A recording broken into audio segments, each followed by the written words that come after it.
Right, this is going to be another episode of Banter Give and Go. Obviously, the season has still yet to arrive, so we are still in somewhat historical mode. But this one will at least be focused more on the current crop of players playing actively. So if you are one of those Zoomers who, even though you do all the time, never admit to me that you didn't watch a certain period of basketball and tell me how good players from the 80s and 90s are, I'm sure what you actually want is just to talk about people you've seen play basketball. So we will indeed do that on this episode. Because what we're going to do is, since we on the past episodes did one where we talked about overrated players, we're going to do one on underrated players. Now, first things first, to get it out of the way, is just like I talked about with the overrated one. This is actually why everyone got so mad. I told you about that whole Fallen thing. Is, in my opinion, there's two ways you can do it. Like, you either take overrated in the sense, I would say, almost of sort of magnitude. So it's the idea that, like, if you are actually like a really good player, but then someone says you're the best, in a way, you're really overrated, aren't you? But at the same time, you can obviously also have the people who are just utterly terrible, but anyone thinks they're good means that they're overrated. You know what I mean? There's two ways to do it.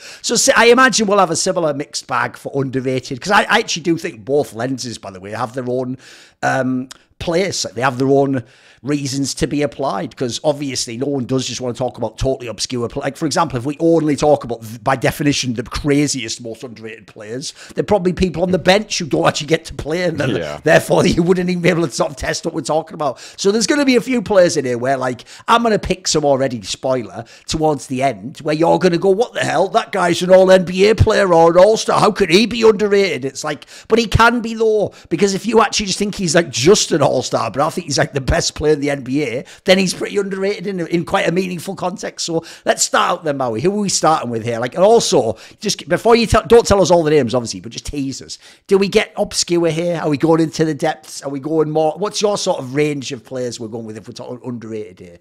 I've got a mix. I've got players that probably I don't think I have anybody as high up in, like, I'm not picking anybody that's a top 15 player in the league, actually. So I think that's more on your end here. Yeah. I'm getting guys that are more in what I would consider like the 25th best in the league, all the way down to maybe, I consider maybe the 70th best. Oh, okay. Right, that's interesting, Rich. By the way, I'll also say as well, since we've done past episodes, obviously some of those episodes we did talk about people we thought were underrated, like, spoiler, I'm not going to waste anyone's time on Rudy Gobert or Paul George. I think we've exhausted those two examples of the media. Like, just go back to a past episode. We did talk, probably give them each like 10, 15 minutes, and we did that one. So there's a few people we've already done in that regard. So I also, like we did on the last one, I tried to stay away from the ones I think we've already covered, essentially. Even though, look, it is just a show. It's not like The Sopranos. You don't have to watch every episode. But at the same time, like, we're inevitably in the future going to double back on the same convo, so we might as well not do it the first like 5 episodes. So go on, give me your first name then. Who are we starting with?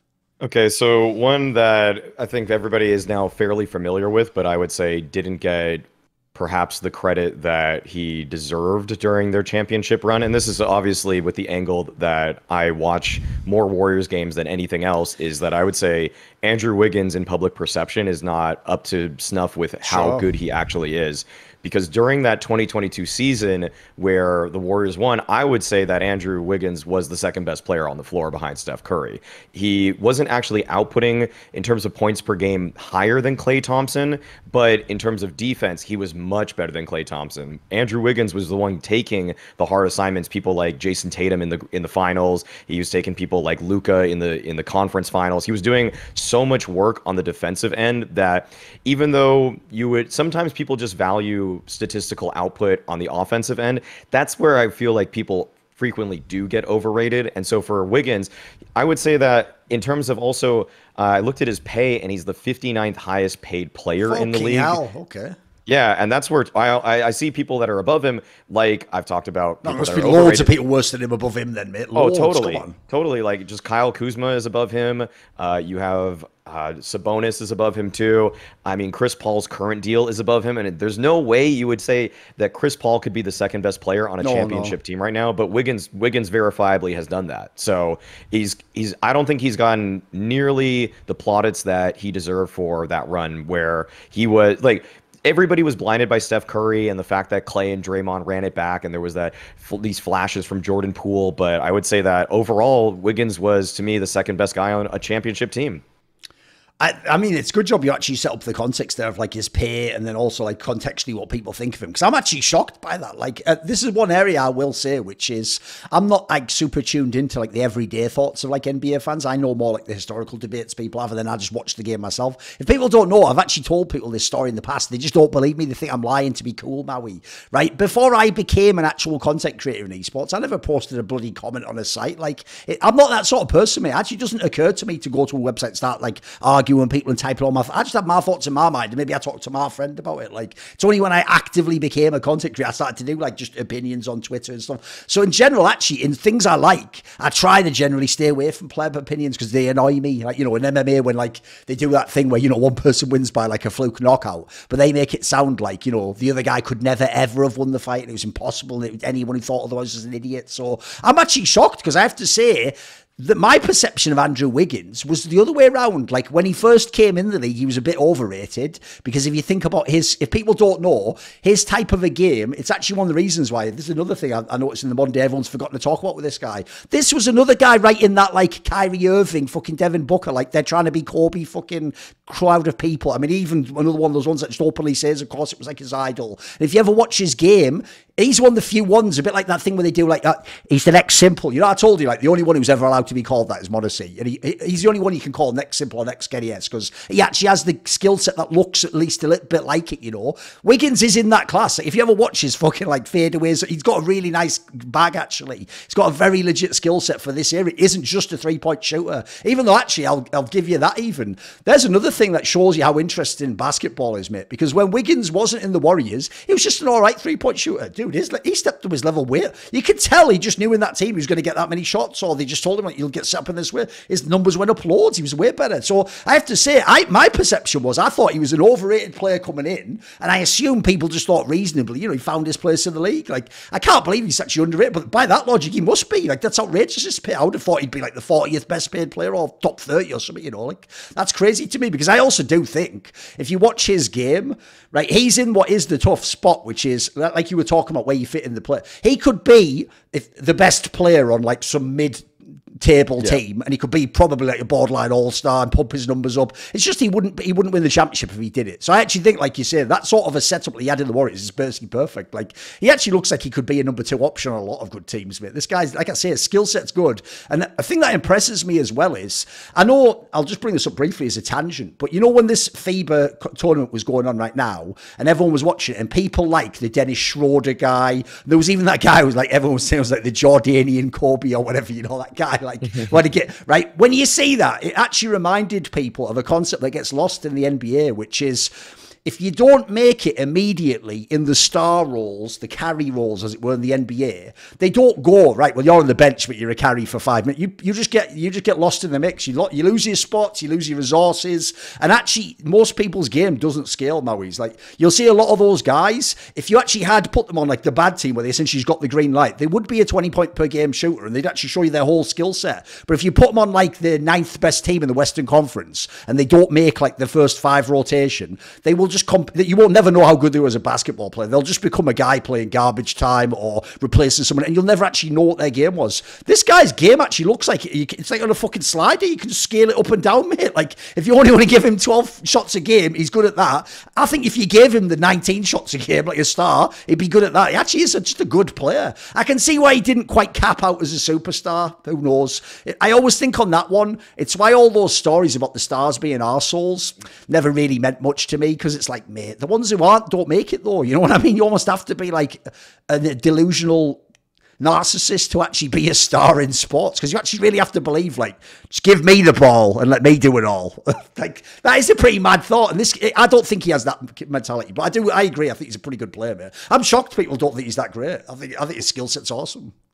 I would say that what really was a huge turning point for Wiggins, and probably how this even happened, is coaching, though. Because with the Timberwolves, when he was playing for them, this is when we did kind of see him overextend himself. He could never really be the #1 option on a team that's actually going to have championship aspirations. But then once he came into the Warriors system, like you're saying, where he knew he was going to be set up for these kinds of shots, these kinds of looks, then we start to see this other facet of his game where he can play in the flow of things so much better.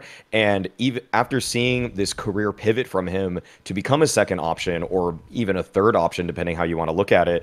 It's really just been impressive to see that, wow, actually, you probably could stick Wiggins on nearly every team in the league unless there's perfect role overlap or just, I guess, the worst overlap possible. He could probably actually improve nearly every team in the league just as a solid wing player. He could probably play position 2, 3, or 4, depending if you're playing smaller or bigger, and then he would have some valuable role on any roster.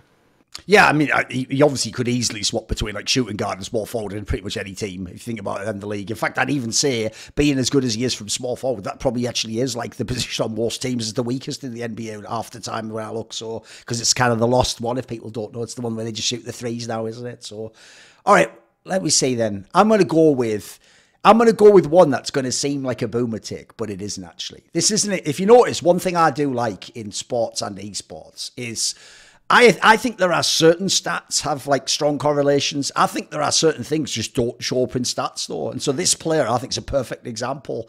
And I'm not going to it's not Udonis Haslem and like that take of like make him the 28th player on the bit. Like that's such a bad take, guys. Because I know what you mean by that, but like even he at the end had nothing in the tag. He played about 15 years extra because he almost became a meme. It's just going to be Steven Adams, the one that everyone will know from the Thunder, the giant Aussie guy who just has a ridiculous I mean, he literally looks like a Greek god. If people don't know, he looks like he just came out of like some sort of mythos, like he's outrageous, isn't he? But the thing is, the reason I say I think that this guy's not a stats player is because this is where, like, I don't care what the numbers say on the paper. Like, first of all, this guy seems to actually be the ultimate, like, glue guy player, by the way. He's just a player who never complains.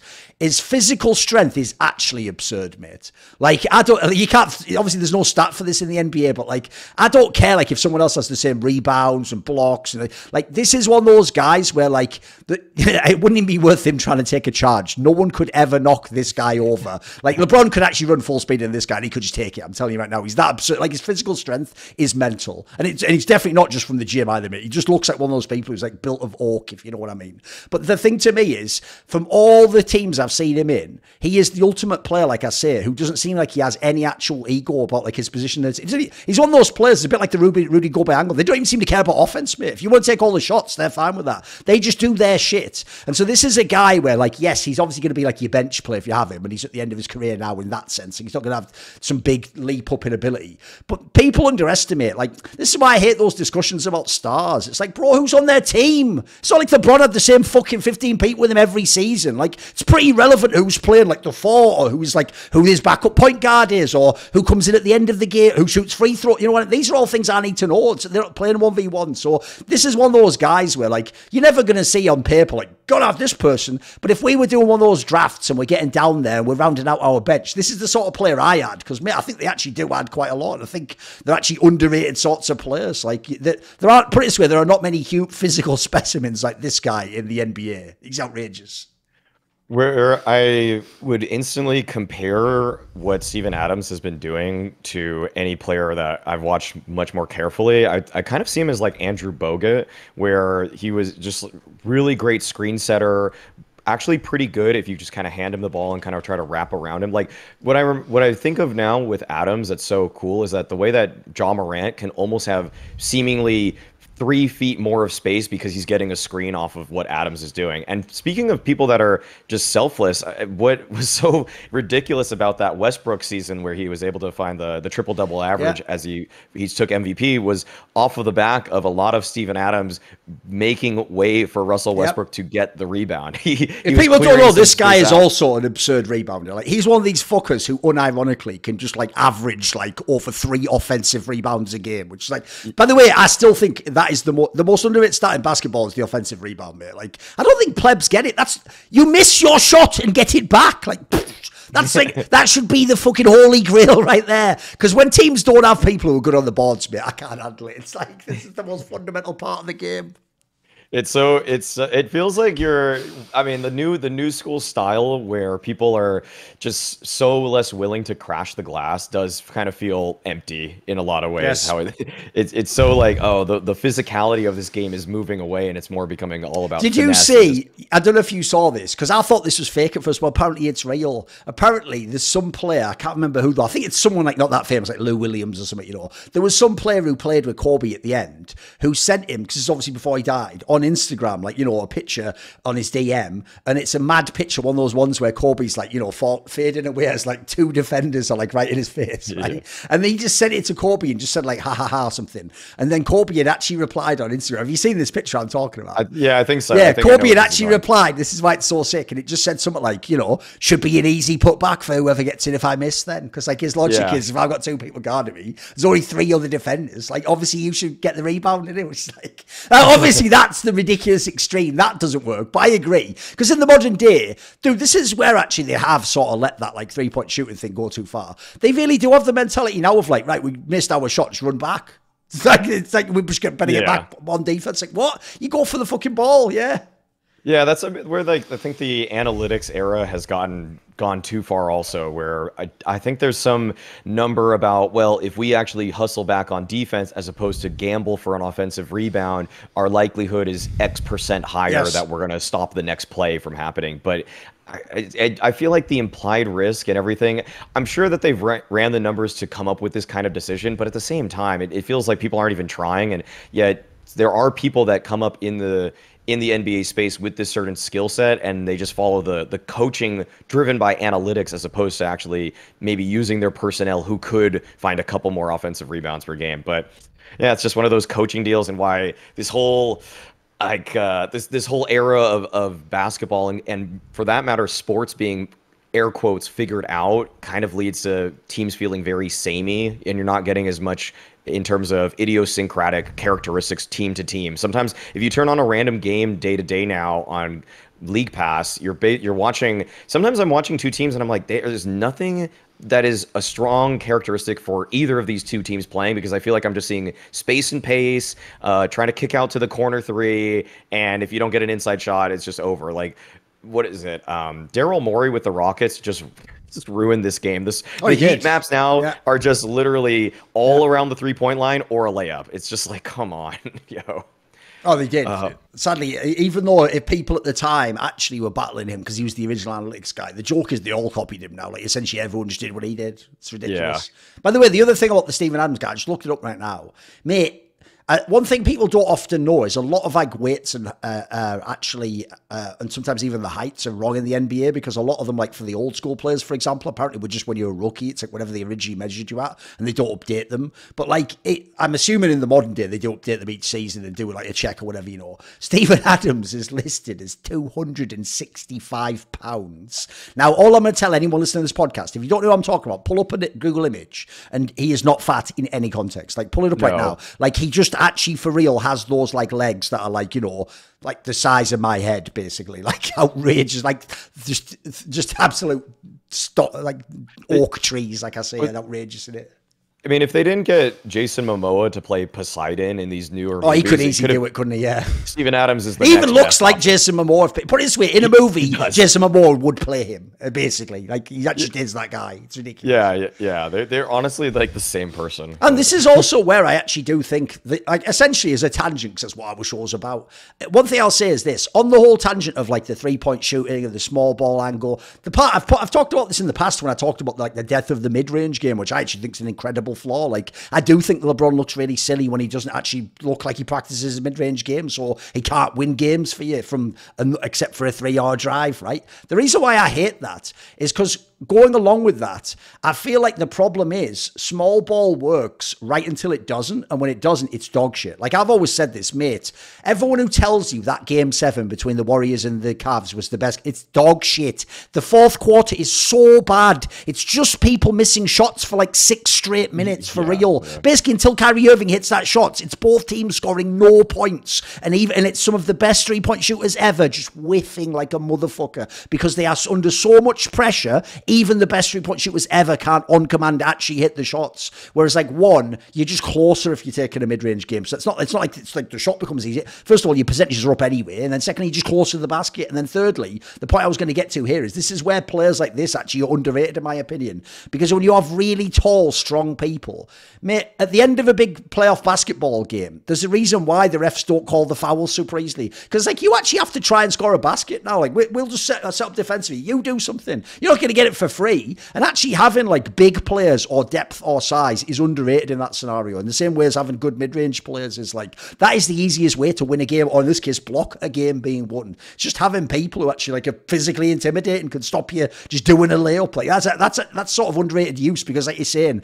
in an 82 game season, it doesn't matter that much. People aren't playing playoff basketball in the regular season. It is up and down. You can just essentially pump your numbers, but basketball in the NBA in the playoffs does get different in the more important games. So I always thought this guy was underrated, man. I always thought he could be on loads of teams. And like I said, seems like a mega amiable individual too, even though actually if you look at him, you'd expect this would be a mean person, wouldn't you? But he actually seems fucking super chill, mate. He seems like a super cool teammate as well. He seems to have a pretty good personality. I just looked him up and actually kind of random and not really related to anything, but we actually share we were born on the same day, actually, him and I. Okay. Interestingly enough. But nothing more to it. Oh, he's actually from New Zealand, apparently. So technically, I know they hate it when you say like they're from Australia or from New Zealand. But the problem is none of us know the difference. Like, here's my joke for you people from New Zealand, right? We do know the difference, as in, if an Australian guy spoke and then a New Zealand guy spoke, I'd know which one was which. But that's also kind of like if you go to the restaurant and you get that Diet Coke. Is this diet though? But if you try that's definitely diet. If you try the full sugar one, you'll know instantly if it is. But before, you could get tricked into it, couldn't you?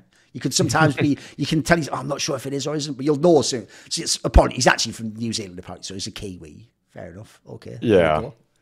Okay, just to get back to the Jason Momoa comparison, Jason Momoa looks like an absolute unit in every movie that he's in, but Steven Adams is actually 7 inches taller than him and 50 pounds heavier than him. I would love to see a picture of them side by side. Yeah, I know. Because you know that picture back in the day where Arnold Schwarzenegger in the movie Conan was with like Andre the Giant and Wilt Chamberlain, and bro, Arnold looks like it's tiny next to them because like they're fucking actual enormous. Like so they're just like stood next to Arnold. And he looks like a bitch. Like I want to see Steven Adams next to Jason Momoa, just sort of like patting him on the head or something. Like, all right, mate, that would actually be amazing. Because you're right, you must be so much bigger. Because that's the thing people never understand. Like I've always said this, the best go-to is obviously Allen Iverson. You have to tell people Allen Iverson's 6 foot tall. Like we just think he's like a short ass because he played in the NBA. Like in real life, he's actually tall. What are you talking about? You know? But he's looks so short. But he's also, people say he probably was even 5'11" or something like that. Could be. I could believe it. Put it that way.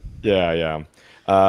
Okay, I could go. Okay, we're kind of on the topic of underrated big men, and I was going to save this one for later because it's a bit more historical, but I think this is in some ways the classic underrated, under-talked about, underappreciated big man of all time, and that's, to me, it's Moses Malone. Oh, of course. So, yeah. I think by the way, might have even forgotten to mention him on that like GOATs episode. We didn't even bring him up, I don't think, for like power forward, which I think if you said his name once. Yeah, but if you that bearing in mind, we did put like Steph Curry and stuff. Like, that was egregious that we didn't mention him. But that's just unfortunately, as we'll get into now, it's because of the time period he played in as well that fucks him, I think.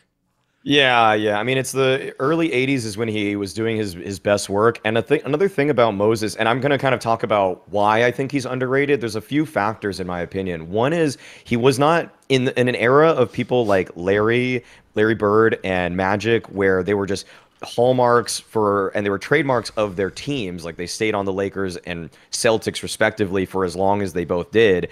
It was Moses Malone in some ways was a bit of a journeyman, how he swapped teams so many times. He was on the Rockets for a while. He actually won his championship with the Sixers. I think he was on about 7 teams or so. And so he never really got to just develop that home fan base where he had a city behind him. What's funny is he actually had his jersey retired by both the Rockets and the Sixers, but you don't really think of him either as a legendary Rocket, or you don't think of him necessarily as a legendary Sixer, and that's why he's a bit more nebulous in terms of who has an allegiance towards him, because usually I think that standum today has really changed, where people the phrase is always I'm not a Heat fan, I'm a wherever he at fan with LeBron. And so when it's like with Moses, if Moses almost were in the current day, I actually think that he would have a lot more fan reverence simply because people are more willing to tie themselves to a player. But before, in like my dad's generation, you're pretty much just tying yourself to a team. And I tie myself to a team because I'm a little bit more old school, but a lot of my peers, for that matter, are more about just the individual players. And I get it. I get why like if you don't, especially if you're a fan from overseas, like why would you have a tie to like the Oklahoma City Thunder? Why would you even root for this team? Like you have nothing to do with them. But if you grow up in America and you grow up near a certain team or market, you're probably just going to become a fan of them just because you can go to their games, you can see them live. But yeah, with Moses, beyond that, to get back on why he's actually so sensational, I mean, he for 3 years straight, he was averaging 27.5 points, and he was also getting 1.5 blocks. Like when I went back and actually watched the finals games where he played them against the Lakers and swept them, this dude was clearly more physical than Kareem, and it wasn't close. I think he over doubled Kareem's rebounds in that series, and they're playing the same position. But what's so cool about Moses is that he had this great finesse around the basket. Like the way he would search for rebounds, one, it felt like he could read the trajectory very well of where the ball is going to be, and he would predict it. And two, he kept doing this move where he would go kind of like underneath the basket, and where normally you wouldn't have any position there. He was so strong when he was backing up into people that he could basically box people out, even though he never had position on the ball. As soon as he saw where it was going, he just backed himself into whoever is there, and it's almost like he's now gaining new position. And it looks so clunky, honestly. It's not sexy at all. And I think that's another reason why people probably to this day don't really put Moses on their all-time greats list, because Kareem's got the sky hook, and Hakeem's got the dream shake, and all these people have these signature moves. But Moses' signature move was just sticking his ass into people and just like bumping them out of the way. Like if anybody wants like a modern day comparison, it's like when you see Kyle Lowry just back his butt into somebody because he has such a low center of gravity. But for Moses, I mean, winning finals MVP, for immediately joining the Sixers, taking them to the finals, winning finals MVP when it was supposed to be Dr. J's team. I mean, like he just kind of alphaed him on that too. He just like took over, and still I think it just goes without saying that Moses is underappreciated. Oh, it definitely is, because, like, put it this way, I don't think people realize this is someone who was a 3-time MVP of the NBA, 3-time MVP, and you're doing that, by the way, in the era of Kareem Abdul-Jabbar, Larry Bird. Like, these are all the players that everyone knows. These are like the first ballot, like these are the top 10 players when people do the top 10 players of all time, and you're winning over them. And as you say there, it's not you're playing with or against bombs. You're playing against the other greatest players of all time. And yeah, his actual numbers are impossible. I don't think people, right? He had like 11 straight seasons where he averaged 20 points. 11 straight. And that's not his whole career. And then, yeah, as you say, like the rebounding's impossible. Also another impossibly good offensive rebounder as well. Basically, like when they're within a certain distance of the basket, it's just guaranteed they score. Like players like that. The sad thing is, when you see players like this, it actually makes you realize why another problem with all-time great discussions is we always talk as though players have like ultimate agency over what they did. Like essentially, we all model the game as if it's now, and like you wait till the end of your contract, then you talk to the other player. Yeah, I'll join you in the offseason, and then you force you out. And you get. I don't think people realize like you were either at the whim of your GM if you stay in the same place. And that's the reason why I think people like Karl Malone didn't have as great a career as they could have. Like the GMs didn't always put the best players around. No, people didn't want to go there. But then the other one's even worse. If you ever get traded, back then, like there's like star thing now, like the star gets to choose where he goes. There wasn't contracts like that. You just go wherever they send you, mate. So if you're lucky, like you see here, you can get to go to the Sixers who are already loaded and then you win the championship. But as you see in some of the other moves in this guy's career, you can just end up in the middle of nowhere with nobody team. And sad thing is, you can still be putting up the numbers, but no one knows. In fact, there's a whole bunch, if you ever go on Basketball Reference, in the 70s and 80s, there's a bunch of players, mate, you've never heard of, who were like 20 and 10 players, and they're like shooting a good percentage, but their whole career, they're just in a shadow somewhere, and we never saw them play. So it's cool this guy got at least his moment in the spotlight where he got to be. I do think, though, in history, though, probably one of the most forgotten players ever, though. Yeah, if you think about, like, I don't think people understand the resume alone almost demands this guy be considered for like a top 20 players of all time. But, mate, I've seen a lot of top X lists where this guy was really low down down there,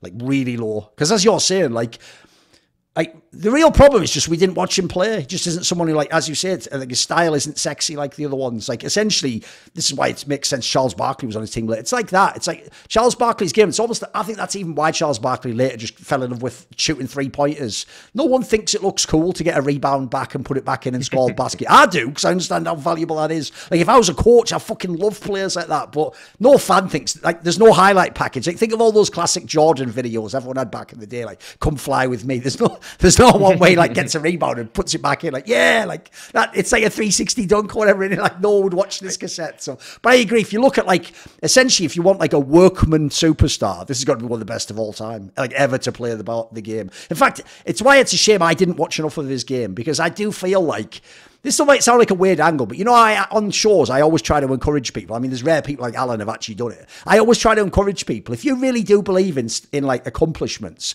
someone's got to call Device the GOAT of CSGO. Like, look at his fucking resume. Like, just by that logic, we've got to have like one guy who takes that position. I almost feel like, even though I wouldn't put in there, like I already told you, I'm putting Karl Malone as my power forward. I almost feel like there's got to be someone as Moses Malone as their best power forward. There's got to be one person in the whole world who saw him play who thinks he's at least that position. Like, because the numbers certainly back it up, mate. They're outrageous. Like, as you say, it's not like he's even just doing like, oh, he did like 25 points and 10. No, he's doing like the 25 and like 17 rebounds and like 6 offensive rebounds a game. Like, that's like one-man offense right there. That's unbelievable.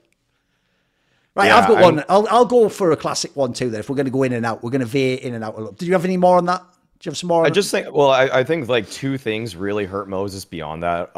Like for public perception, I was like trying to find clips of him when he was, you know, like interviews and stuff like that. This dude just mumbles every single interview and he says nothing. Okay. It's like he gives the worst interviews I've ever seen for a professional athlete, other than people that play games that have like, you're getting concussions every day, essentially. Like, I'll say that for people that play basketball, probably it feels like this dude has like, so like I don't know how, but he just can't string together any coherent sentences, which is why his most famous quote ever was when he joined the Sixers. He had the one line, and they just repeated it ad nauseum during the Sixers season, was where he just said "faux, faux, faux," which just meant he's going to win. They're going to go 4-0, 4-0, 4-0 throughout the entire playoffs. He thought they were going to sweep the entire playoffs, and they actually only lost a single game in those playoffs. So he almost actually did what he said he was going to come and do, but and that became his iconic line is that. Whereas other people just give normal interviews and say normal things. And then also, I'll just throw this out there. If you ever look, because he's one of those people who a lot of his games are about rebounding, mate, what will shock people is when you look at his actual numbers, you're going to be like, holy shit, how's he this good? Go look how many shots a game he's taking, mate. This is a guy who's like routinely taking like 15, 16 shots. It's not like some guy that he just has, you know, the green light and he's shooting all the time and 20 shots a game. It's not like it's just pure volume. Like, this guy's just a fucking mega player. Like, the joke is, like I said, that's what I was going to get to earlier as a point. When you see players like this, you're like, how did other GMs not just go, this is the guy I want to build around? Like, this is my clear number one piece. You get this piece sorted, mate. Now you're laughing. Now you just got to make a couple of good decisions. You're going to be in a mega position. But yeah, that just shows how weird the NBA was back then. In fact, the real sad thing about this guy's game essentially is at the end of the era of the centers, where you're not getting as many centers, so like this should be a dominant player. Like, essentially now he's OP as fuck from power forward. Like, I mean, the joke is, if you look at his height and his weight, he may as well be a center. It's like we're already getting into that Hakeem Olajuwon, Tim Duncan, Kevin Garnett thing of like, what is a power forward and what is a center? Because essentially the real problem with the whole center discussion is everyone just thinks of like Wilt Chamberlain, and guess what? There aren't many of them coming out the pike, are they? Like, in reality, in the modern day, more is like a power forward, isn't it? It's like, unless you're going to play purely through the middle, which no one does anymore, everyone's a power forward, aren't they? That's the stupid thing about positions now. I think he moved in and out between the positions a little bit, but I would say when he was at least playing those finals against the Lakers, he was definitely the center for them then. But I know that I think it was with the Rockets at some points. He was like a power forward too. But yeah, I mean, that's probably another thing that actually honestly hurts his legacy, that it is a little bit more it's just less clear as opposed to other people that are just true centers. Right, in that case, then, I'm going to go with a historic one. And here's the funny thing, because actually that's one of the ones I did have listed. I had 3 or 4 listed of historical ones. I did have Moses Malone, because I know we didn't, like I said, I don't think we did him justice on the GOATs episode. We like barely mentioned him, like I said. So what I've got here is, this is definitely not as great a player. Like, let's ratchet the magnitude down a bit. But this is actually a player in the modern day where it's actually because I was reading something recently and like, holy shit, this is an example of a player where he was in the wrong era, dude. Right? I actually did think this guy was slightly overrated because he did win a finals MVP. He wasn't that good, but you'll see. It's Chauncey Billups, the former Pistons and Nuggets player. And the reason why is this.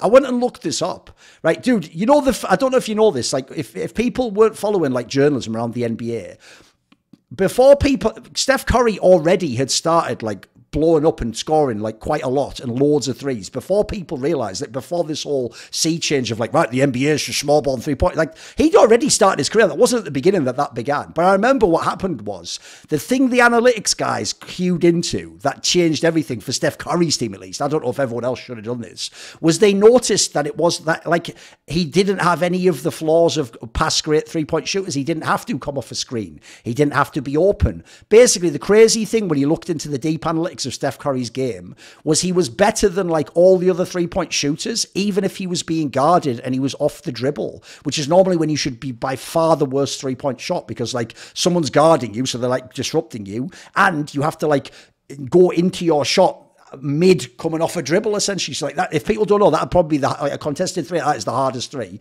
And Steph Curry already at the time was like, you know, shooting like 45% from that or something. And so when you saw that stat, it basically meant this player should have a green light every single time down the floor. There's actually never a context where he couldn't make the shot above like league average. Well, this is a player where actually, if you go and look back, dude, he was doing that. Like, he's not that sort of a player. No one shot as many back then. But this is a guy where he would handle the ball. He was a point. He actually was a lot of what. By the way, this player I think would dominate the NBA right now. He's a big. I'm talking big. A big physical point guard who can definitely like bang and play really physical. But he also had like decent handle. Can pass the ball, and he can shoot contested completely. That's why he was like the big shot guy. Unfortunately, people are going to think of like he did take a lot of like ridiculous, like Steph Curry's like 38 footers and stuff like that, which probably isn't advisable for him. But he's actually a rare player, I think, who actually was sort of like already overlapping into that area. And so to me, I've always thought one thing I've always been fascinated with point guards is the ones where when you actually have like either shooting or a physical, like a nice physique, you can then essentially like, you can be like the scoring point guard too. You don't have to just be you're not Steve Nash or Jason Kidd. You're not just setting other people up. So I actually think this guy's game, like it was good back then. Essentially what I'm sort of saying is if he played now, I think he would be a true superstar. I think now he actually would be one of the best players in the NBA. Like I don't know how you would stop this guy now, basically, mate. I think he'd be fucking OP. Yeah, and with Chauncey, what's I think another reason he gets probably underrated in history is sort of also this kind of career trajectory where he moved around so much. Like, what was it? He was like, he played for Boston, Toronto, Denver. He signed a really long contract with Detroit. Then he got traded back to Denver, and it was kind of like, again, when players end up just kind of bouncing around from team to team, it does seem like it always like really hurts their legacy. And in some ways I get it why certain players today like Lillard just die on a hill, where it's you just stick with a team even if you're not necessarily winning, because this is a case in point example of somebody who definitely had the skill set to be a really strong player and to make more, just score more points in terms of legacy. Yes. But the whole moving around aspect, even though he was a, what is it, 6-time All-Star, that's still just, or 5-time All-Star, my bad. It's just that he just couldn't, like, it's just hard to remember like where to place him necessarily. Even though he did a lot of his best work with the Pistons, it's still just, I think that like that team itself also was a little bit on the unsexy side too. But you're right, yeah. His game today would translate incredibly well. Also pretty strong on both sides of the ball too. Like he could definitely be a really standout defender too. And it's just that, yeah, in terms of history, actually, I don't really see him come up in really any lists or anything like that. But usually someone that finds these kinds of marks like champion and finals MVP, multi-time all defensive team, and multi-time all-star, like you would start to throw his name into a conversation. Also, he is so undersized. He's 6'3". Yes. And so for him to have what's felt like that. Yeah, when I say he's big, I meant he's more like physical. Like he was an imposing physique, yeah. Yeah, exactly. Yeah, for him to come across as imposing as he did, despite the fact that he was one of the shorter people on the floor, speaks volumes about just how he carried himself and what his skill set did in terms of putting it on the hardwood.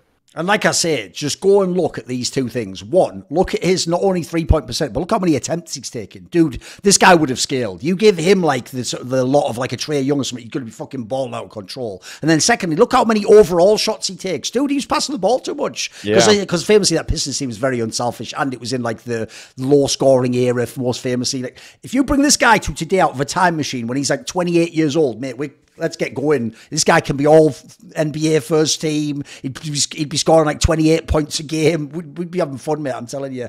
This guy, like I said, you look at the numbers. He was shooting the kind of volume you should shoot as a good 3-point shooter. About like 10 years earlier, like 7 years earlier, something crazy. Well, if you look at what's really, really crazy about someone like Chauncey is that it does seem like he comes, like when you look at his points per game, the best season he ever had was 20.0. But if you actually look at adjusted per 100 possessions, he's had some incredible seasons. He actually had per 100 possessions, one season he had 29 points per 100 possessions. It's just that the pace was so slow when he was playing, and like you're saying, it's from that low scoring era. But if you actually, again, if you put him in a modern era, this guy, he does scale. Like the per 100 numbers don't lie. And the thing is that the reason he's probably, you could probably actually even assume that his efficiency would go up on the offensive end because his defense, he was giving a lot of effort on defense too. So if he kind of became more like a modern player or whatever, like where they don't really try on the other side of the ball, then you would expect that his offensive production would go up too. And then, as mentioned, also play defense, which if you haven't noticed, I am incredibly biased to guard players that play both ways of both sides of the floor. I just think if you don't, it's all in your game. So, anyone who plays defense will always be underrated, probably. Because if you notice, you're only allowed to be like a defensive specialist. That's the only ones they remember. They don't remember actual two-way players for some reason. Yeah. I got my next one, and it's like the perfect example of this. I was going to bring up Mikal Bridges right now in the league. Sure. And he was runner-up for Defensive Player of the Year behind Marcus Smart 1 year ago. And this year, I don't know where he actually landed in the rankings, but either way, the thing with Mikal Bridges is that you look at what he's been actually putting up in terms of numbers, and for once he actually swapped to Brooklyn for the last 27 games of the most recent season, he's putting up 26 points per game. He did not make it to the All-Star team because the first half of last season he was playing with Phoenix, and he was playing in the shadow of Booker, of Paul, of I guess Durant was there for a bit, and that kind of, to me, with Mikal Bridges not having made an All-Star team but being all defensive first team 1 year, and in this year still looking like an incredibly capable defender, I would just say that this is a guy that, to me, that could probably also be your second best player on a team. He reads to me a lot like Wiggins. In fact, his measurements are fairly similar. He's not quite as athletic, but in terms of height, I think he's like just an inch shorter than Wiggins is. And in terms of when you actually watch him play defense, he's not only good on his assignments, but he's also really good off the ball too, to intercept passes, to move around the court in the right way. He's not giving anything up, but frequently he's intercepting on top of that. And so he's such a massive disruptor. And then the thing is that what's so crazy is that he didn't make the All-Star team, but if you actually, it's like if you factor in his defensive contributions at all with how he's been producing in terms of just offensive output on top of that, you would say outright, this guy is a value provider. Like, you put him on the floor, your team gets a lot better. And I wouldn't put him he's obviously not a first option, which is why he'll probably be snubbed and he'll stay underrated for a while. But in terms of putting together a team that actually has championship aspirations, I truly believe this guy could be your second or third best player, and you could actually it all depends on your number one star, of course, but he could be a guy that gets you to the conference finals at the very least.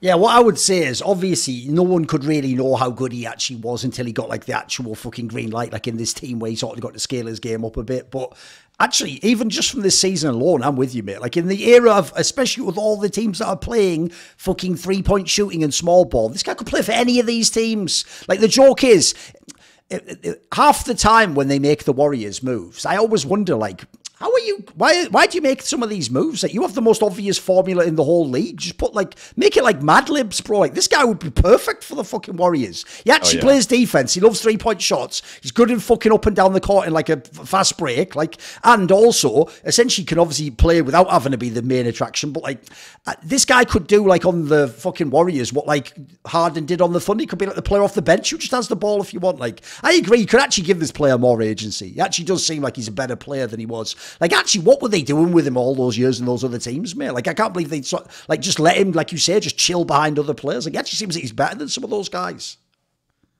And the thing is also, I bring up always pay, he's the 69th highest paid player in the league. Like, that's disgusting. That is disgusting to me. This guy should, to me, I'd say he's a top 30 player in the league.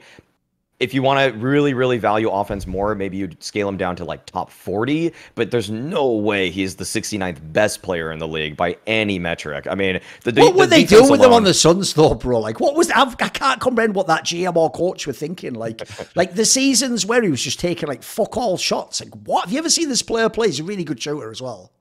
Oh yeah. I mean, he's a good guy that like he's to me more than 3-and-D, because I think that kind of became a really trashy archetype. If people don't know, like, unfortunately, most players like that in the modern day, that usually means you were probably like a really good all-round player in college, but then they just tell you like, right, it's like if you're a power forward, but all you do is get the rebound. You don't ever get any shots. Like, it's actually in the modern day like a reductive like label to get, isn't it? Like, when they tell you you're 3-and-D now, usually it means that we're not going to open your game up at all. Like, sadly, it's not that like that's your specialty. It's usually like that's all we're going to give you. So I agree. He could do way more than that, mate. Like, obviously he's mega at it. Like, if you have him on the best team, you're going to win the championship. But like, I can't believe someone hasn't taken a gamble, because as you say, number 2 option seems right there, doesn't it? It's like right waiting for you.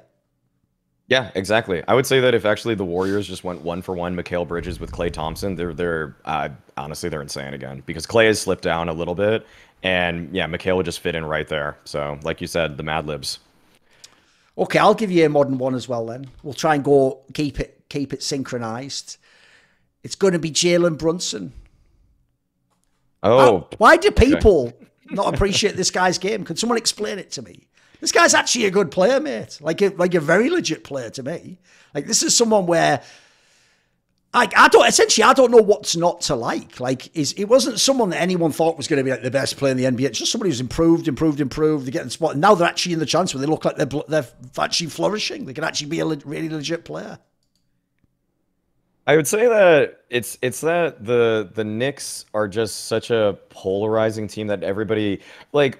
Well, with Jalen Brunson, he's next to Randall right now, and I think Randall has sort of stolen the show a bit.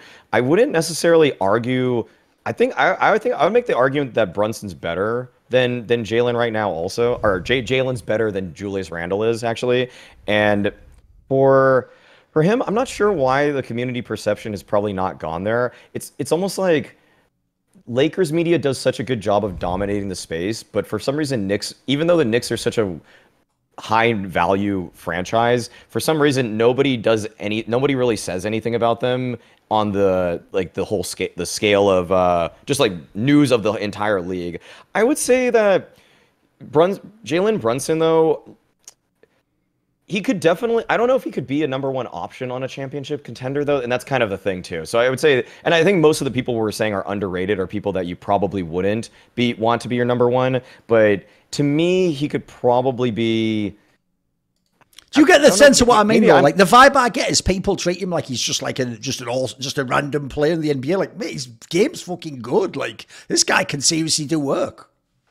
Yeah, and I would say, I think that maybe that's me. I probably underrate him too, actually, because I wouldn't know where I would put him in the league as like a player. Like, I would probably take Mikal Bridges over him, but Jalen Brunson has a better offensive bag for sure. Like, you could make, I mean, he's ball dominant. He can be ball dominant. So that's big for him. And I just don't know if, like, I'm probably of the crowd that does underrate him also, just because the Knicks give you so little to be excited about nowadays that it's almost like, oh, cool, they're going 500. Like this is a good season for them after such a slew of. Oh, the Knicks obviously seasons. are irrelevant. Yeah, of course. That goes without Yeah. saying. No, I get what you mean. Like, basically, that's actually a fair reason, which is that if people think the Knicks is basically just death, and if you notice, essentially, it's actually wise and aside. I actually think it's incredibly brave that Melo went to the Knicks and really did put in all his best years there. Because as you saw, it didn't pay off, did it? Like, even though he was fucking balling, everyone acts like he was shit because the problem is they all think no one good goes to the Knicks and they all suck. Who cares? But like this guy, like, mate, first of all, definitely a good point guard. He can set people up. He's actually like, I actually think his like raw skill set is probably better than some people realize. Nowadays, people do think because it's just been scaled like that, just shooting 3-pointers and making them is how most people make their points to get their 20 plus, right? This guy actually has a bag, mate. He actually has like footwork. He's got decent skill set. Like, he got some fucking moves. Like, I can also appreciate that as well. That's something else. It's one thing to just score.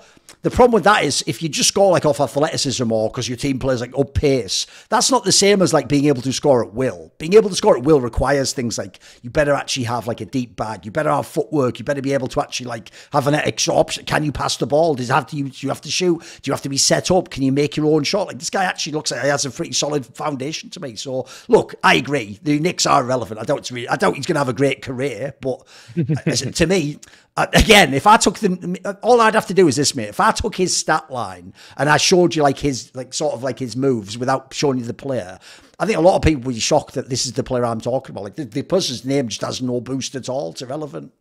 No one seems to give a fuck. No, they don't. Okay, well, who do you think's better on the team? Do you think is Jalen Brunson the best player or Julius Randle? I hear way more about Julius Randle. The problem with that is, though, I feel like that's a narrative one, though, because to me, the problem with the Julius Randle one is like a lot of people obviously gave up on him. In fact, by the way, a spoiler, there'll be another name coming later where I might mention one. Because the Lakers, in the latter part of Kobe going on, they just kept doing that thing where they just tried loads of players that weren't really like a true star at the time, but they thought, they did that terrible logic, Maui, where you go like, but what if we got 4 of them at once? It's like, that doesn't help at all. Now you never figure out who's good.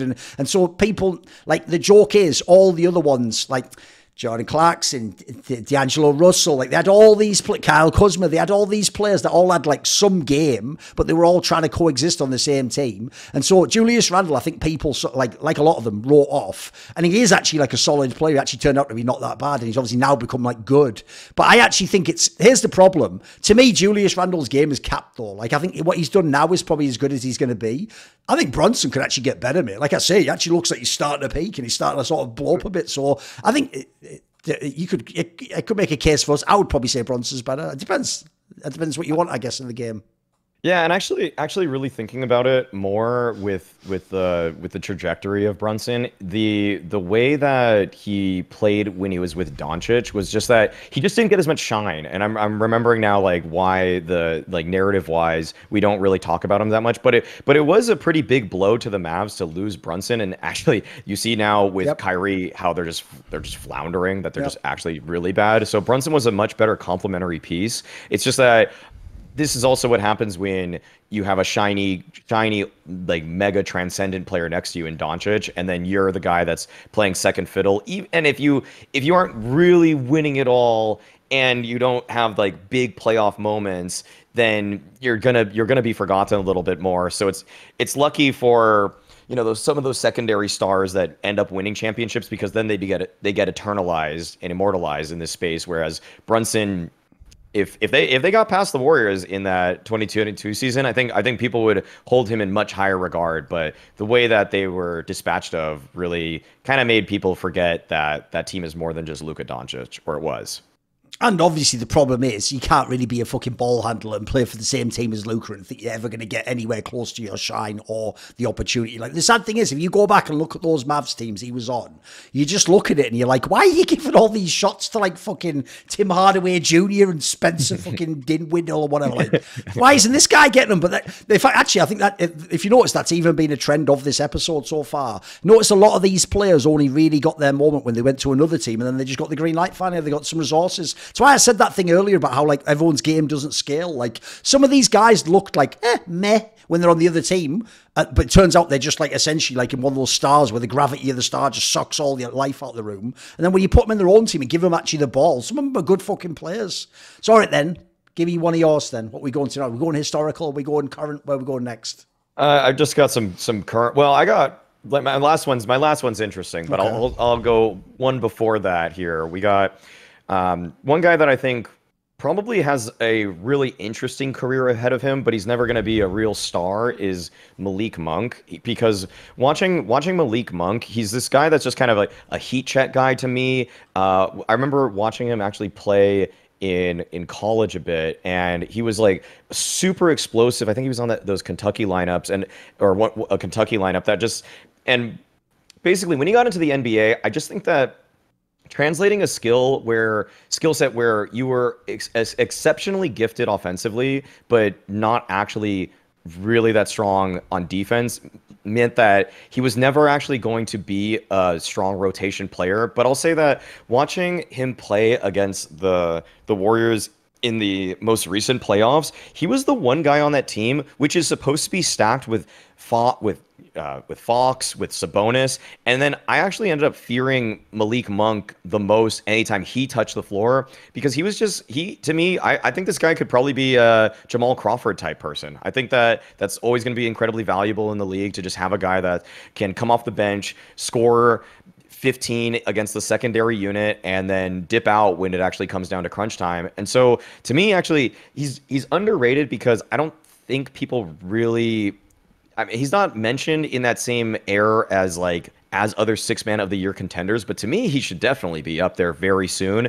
And it's just, the only thing is that I think he's still developing. I think he's 24 years old right now, but I'm just going to make the prediction here is that one day this guy is top two in terms of six man of the year voting. I don't know if he's ever going to win the award necessarily. There's always tons of options and everything, but I think he definitely has the shot to do it.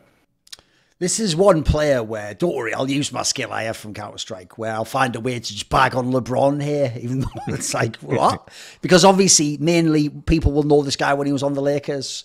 And all I'll say is this. One thing I have always thought is sus as fuck about LeBron's career. It actually applies to a lot of modern stars, by the way.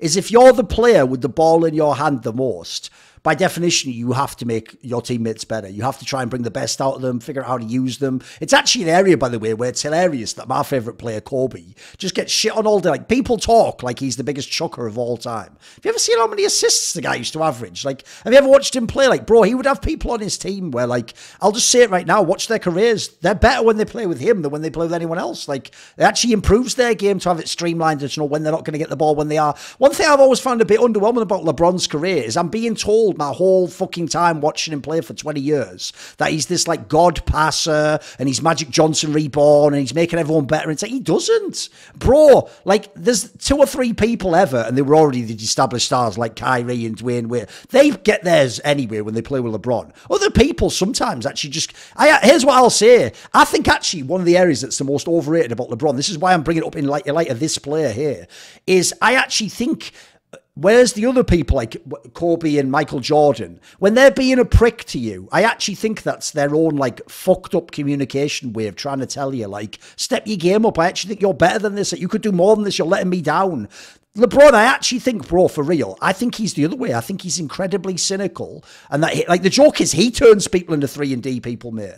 LeBron just looks like he sees your game, and in the first 3 months you play with him, he just decides, like, right, you can never be more than this, so I'm putting you in this box here. You're over here. That's all you do in my team. So I'll only ever pass you in this situation. You only ever take this shot. Like, I actually find it really sad. I've seen a bunch of these players now. He's done it with someone like the people from his era who were the all-stars, who were in the role player positions. He just makes them fucking bombs. And this is a player where it's like, bro, if I had this player when he was on that Lakers team, I'm feeding this guy way more shots. Come on. This guy was a fucking banger 3-point shooter for a couple of seasons. Like, if I, like, again, I don't want players to worship analytics, but at least take a peek. If you have analytics like that almost screams out, like, test it out, like, give him 2 more shots a game or something, you know what I mean? Like, because the problem with that is, when you are the ball-dominant player, surely your favourite player is a three-point shooter. Surely your favourite guy's a guy shooter. You just tell him, get open, and if I don't have my shot, and if I'm LeBron, spoiler, I don't have a shot half the time between 8 and fucking 16 feet, do I? So if I get caught there, you just do this in the side, and I'll throw you the ball, like...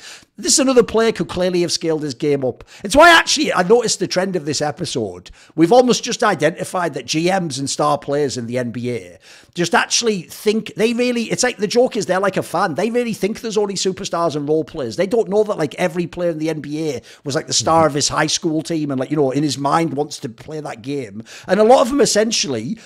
may, for whatever reason, just get, like, sort of typecast. And if you typecast them too hard, eventually they start to believe it themselves, and then the game just plateaus and they don't go anywhere. Because, this is not someone I paid a lot of attention to. It's where I'm mainly going with the year he played for the Lakers.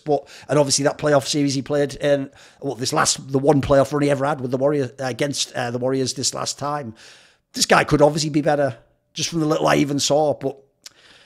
He just looks like he's just fallen between the cracks, hasn't he? Maybe this is his chance now, though. Again, he's gotten out of the fucking tyranny of LeBron. Now maybe he can do something. Yeah, I actually just looked it up because I was like making that claim that he could be top 2 voting of 6th man of the year. He actually did finish. He didn't get that many votes. He got 16 total votes, but he finished 5th in 6th man of the year conversations already. And I honestly only think he's going to get better. I think that he's starting to find out his shot selection really well. And what's one really underrated thing is that he actually, if I'm not mistaken, he improved in the playoffs. It was one series, but his playoff numbers versus Golden State, like, his points per game went up, and he had of anybody in the entire playoffs this last season that came off the bench, he had the most points per game. So, like, he's just a prime candidate for filling that exact role. And yeah, like you're saying, if he because he's not good defensively and he's a little bit careless sometimes, and shot selection could probably be a little bit more fine-tuned here and there. I almost, in a way, though, hope he doesn't figure everything out just so that he could just continue to satisfy this role of scorching the second unit against any team that he's playing against. All right, I actually referred to it earlier, so I'll do it since we're doing current ones. Like I said, of the same exact era of Julius Randle, I'm going to take Jordan Clarkson, who obviously, if people might know, used to play on the Lakers, obviously plays in the Jazz now. Dude, I think this, again... Like I said, I get why all those players sort of got underrated. Essentially, they got overhyped. Like I said, the GM of the Lakers was like, just put 7 players that could all be good one day. And the team made no sense. It had no identity. By the way, when you also have players like that, there's only one fucking ball. There can't be like 5 players trying to play like that, because in that scenario, like 3 of us are just watching while 2 of you take shots and set up the offense. Like, you're just wasting everyone's time. Like, of those players, the difference is... I always thought D'Angelo Russell's game, because he was the other one that people used to hype, his game was always like a bit too much flash. And essentially, quite frankly, I think people have figured this out now. D'Angelo Russell just seems like a bit of an airhead. He just doesn't seem like a very smart player. Jordan Clarkson was the one to me always looked legit. His game actually is nice, mate. Like, he actually has some sharp skills. Like, not an amazing shooter, but he gets his numbers. He doesn't need the ball loads as well. Like, this is like, again, just a slot-in scorer. Could play for almost any team in the NBA. Can shoot the 3 if you want. Not a godlike player. Just a good player, mate. Again, a name that, like, now, I get why it's sort of like probably past its sell-by date for some people. It's just a good player. He's still in the prime of his career. Like, this guy could play in a lot of teams. Yeah, I would say that one thing about Clarkson when I was watching him a little bit more on the Jazz lately is that I'd say when I first was watching Clarkson on the Lakers, when he was like kind of after he was drafted, he was a little bit of a chucker in my eyes, but I would say now he has a much more matured game where, and I didn't realize how old he actually was. He's 31. I kind of thought he was a little bit younger. Yeah. But I would say that is clearly, I mean, his age shows in a good way. His veteran savvy now, where he plays much more within the flow of the system, as opposed to before when I was watching with the Lakers. It was like, I feel like you're taking some ill-advised stuff. What's curious about it is that it's not that he's necessarily become much more efficient over the course of his career, but I would say that he can now. I don't know where I would put him on a team to say, like, can he be the 5th best player on a championship roster, but maybe 5th to 6th he could do pretty well for you. But yeah, I would say like the thing is that at least in this season also he was starting, and he showed that with the extra responsibility he could be more of a force. Like the fact that in the most recent season he had his highest points per game, that's pretty cool to see that he actually is like shifting his game to that. Like, put it this way, the kind of team I would want this guy on, like you say, I'm definitely not putting him as one of the best players. I want him to slot in and give me production, basically. If I was one of these teams that have, like, a really strong, like, centre or big man, this is the sort of player I want, because he can create his own shot, mate. He can create his own shot. He can shoot from outside. I will say, he is a bit weak defensively. He's not one of those, like, really good guards in that regard. But he's not bad. He's sort of half decent at it. But, yeah, like I say, I one thing I really appreciate in the modern day, because, like I say, I think a lot of the, like, increased shooting has made people's numbers, like, this is the real difference, Maui. When you see someone now who gets 20 points a game, like in the modern day, 20 points a game just means you're like one of the good players, doesn't mean you're the star player. But like the old school 20 points a game in like the 90s, that meant you had a pretty complete game. That means he can't stop you. Every game, essentially, you can force your offense. Like, this guy can actually create his own offense, and I do think that is something that people still underrate in the NBA. Like, it's big difference between if you have to be set up, get the ball fed to you, play it off. But if you can be the guy that, like, I can throw the ball out to, and you can do something with it and actually make a good shot, that's got its own value, in my opinion. Another player played for a shit team, though, I will say. Just goes without saying. Yeah. Okay, I have one, and I saved the most contentious one for last, because I know you're going to have an opinion about this one. I'm going to say that in the course of his history, I will say that Russell Westbrook is underrated. Hell. Oh, geez. All right, here's the problem then. What we have to do, though, is you have to do like the Fallen type video preamble. So what you have to do initially is set up for you how, in what context are other people underrating him? Like, are we talking about like now? Like in the is it the last few years he was underrated? For his whole career, you actually think he's underrated? I would say that what's the context here? Okay, so the context is kind of like, there would be discussions about Westbrook after he puts up that triple-double season. Like, is the triple-double just an overrated stat now? And it's like, we were saying how impossible it was that anybody was going to put up a triple-double ever again for a whole season. And then he does it. And then suddenly it's like, okay, now we have to slight him by saying that, like, I'm of the opinion that I think that Westbrook was, I can be of two opinions here, that Westbrook was a stat patter, but I also think that the numbers that he was putting up were magnificent too. It's that there's both going on right now, and I think that some people have moved so far away where it's like, yeah, just like his stats were so meaningless though. I mean, without him on that Thunder team when he was winning the MVP, I mean, there's nothing to work with there. That was such a poor team. Sure, they had Steven Adams or whatever, but like there was not a lot to go with that team. And if he wasn't just hard carrying the shit out of them, I'm not really convinced that that team would have, even though they didn't even necessarily have an incredible season beyond that. Like, who were you even working with there? You had your other options that season were Andre Roberson, Steven Adams, Victor Oladipo. I mean, this is not a team that, to me, speaks playoffs, but Westbrook was able to will them to that. And I will say, actually, in a weird way, actually, he's actually, I'll even go another level on this, that the modern Westbrook is probably slightly undervalued too, because if you look at his salary, he's actually paid right now.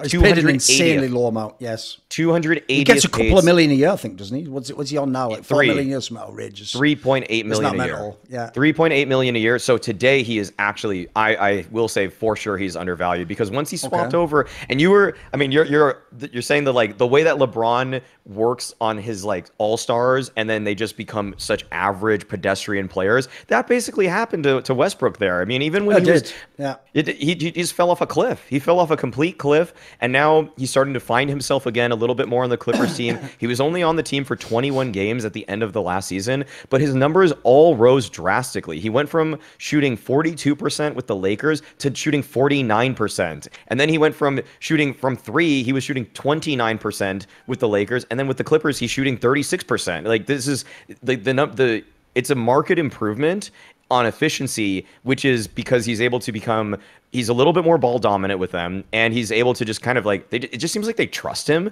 as opposed to when he was with the Lakers. I would say that there was probably a lot going on in terms of the media side of things, where he was such a beloved figure when he was with Oklahoma, and then just kind of hopping around from Houston to Washington to the Lakers, he really did not find his place on the Lakers at all. And what I am trying to say now, though, is that in some of the history of Westbrook, I think things have gotten a little bit muddled where people now undervalue how great his MVP season was.